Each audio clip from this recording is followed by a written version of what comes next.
National Islamic Center (NIC) has called for the resignation of Bishop Matthew Hassan Kukah from General Abdusalam Abubakar-led National Peace Committee over the reckless, inciting and narrow-minded outbursts of the Catholic Bishop of Sokoto Diocese. Source-based reports that Bishop of Sokoto Diocese of the Catholic Church, Right Reverend Hassan Matthew Kukah, sermon in his homily on Christmas Day generated a lot of controversy and backlashes. The center had earlier restrained from commenting on Kukah's unprovoked Islamophobic Christmas political sermon with the hope that he will offer a genuine apology. He said, unfortunately, the only response from him proved his peevishness on deciding to be on the wrong side of history. This was contained in a statement issued by National Ama of the Center in Zaria, Professor Muhammad Babangida Muhammad, and sent to Sulis base on Sunday. The statement said the NIC, therefore, is left with no option than to call for the immediate resignation of the bishop from the Peace Committee in view of his blatant anti-Muslim partisanship as displayed in his treasonable Christmas message.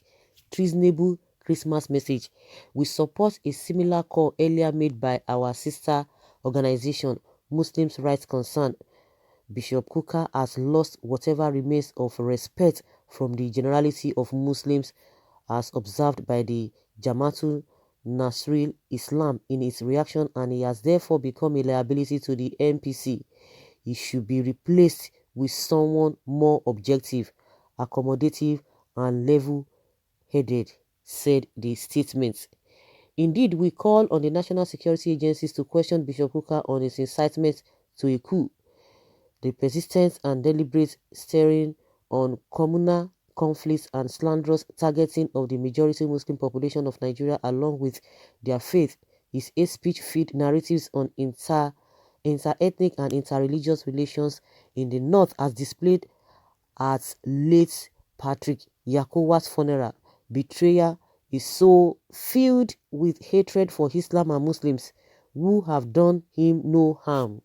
Rather, they have accommodated him in their midst, giving him unhindered freedom to practice and preach his religion, according to him, respect as religious leaders, and accorded him respect as religious leader and giving him access to the very seat of power that elicits his envy, including the heart of the Sultanate in Sokoto.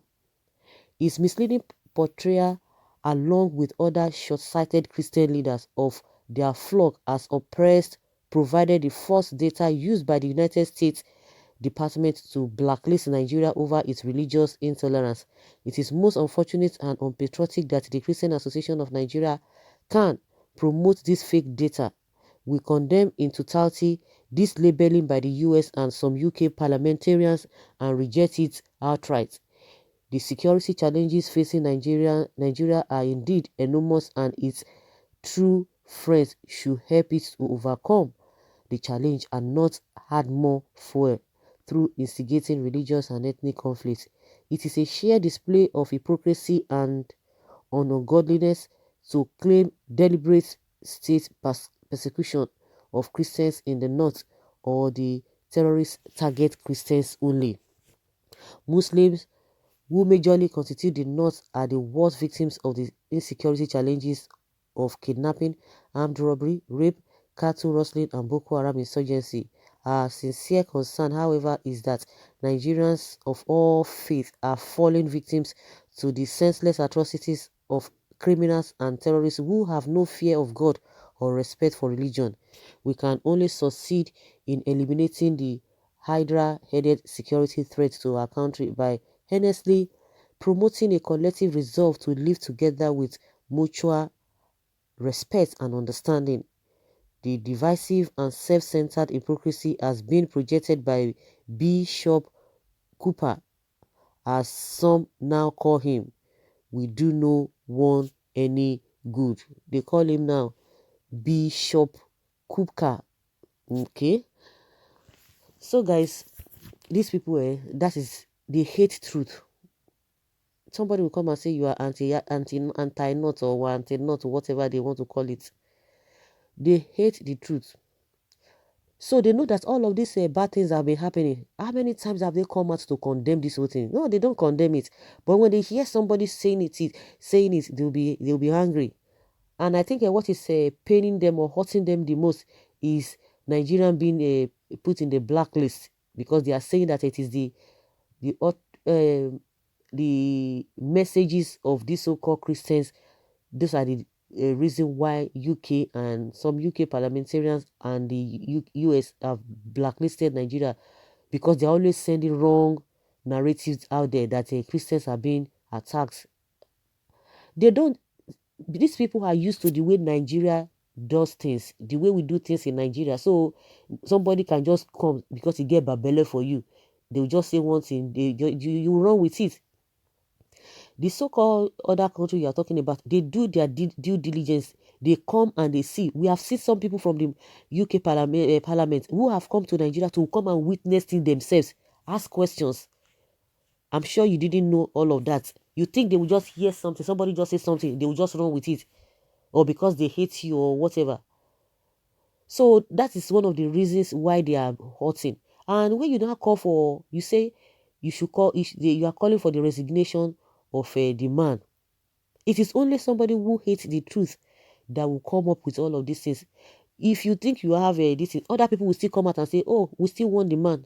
We still want him there. So you don't have monopoly to tell somebody to resign, while others will still come out and say, yes, we still want this person. So you have your opinion. You are entitled to your opinion. You have right to say whatever you want to say, while other people will still come. So it is not that, oh, because you have said it, then it has to be final. You call for his resignation. Some people will tell you that he has to stay there. So what do you have to say to that? But one thing is that they don't like the truth. They know that all these things are happening but in their region, but they won't say it. They will never say it. That is the same attitude people have been talking about. Well, why are you calling for his resignation from an organization he co-founded? Is your group a member of the NPC, which is the peace, or is the NPC one of those government agencies used by Buhari to practice this nepotism? Does MPC belong to government? If Murik is your sister organization, do you not think you have a credibility problem?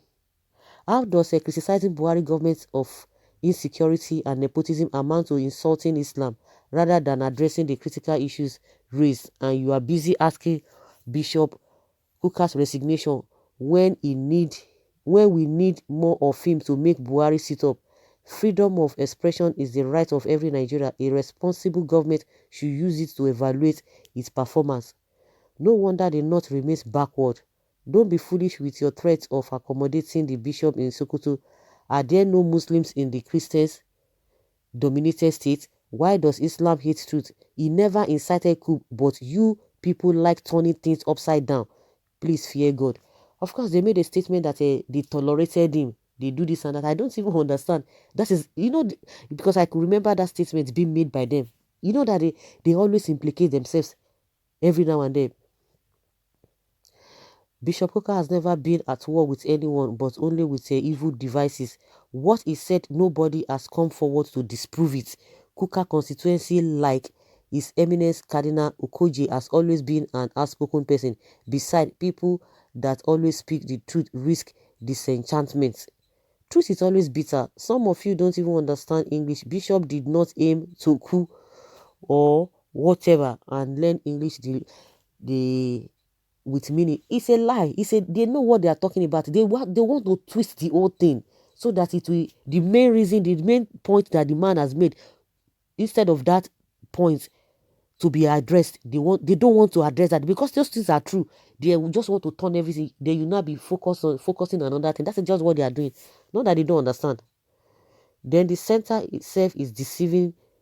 The center meant for Muslims alone, meant for Buhari slaves alone, not worth being part of. Is Kukah the only one that said that Buhari's government has failed? Sultan of Sokoto said the same thing. Northern Elders Forum Wole Soyinka also, everybody said it. Even Gumi, Sheikh Gumi said the same thing. I don't even, that is to tell you that it is a deliberate act. That there's nothing about this whole thing. It's a deliberate act. Not that they don't understand it, but they just want to twist everything to digress from the main issue. That's all. So guys, leave your comments below and let's have your take.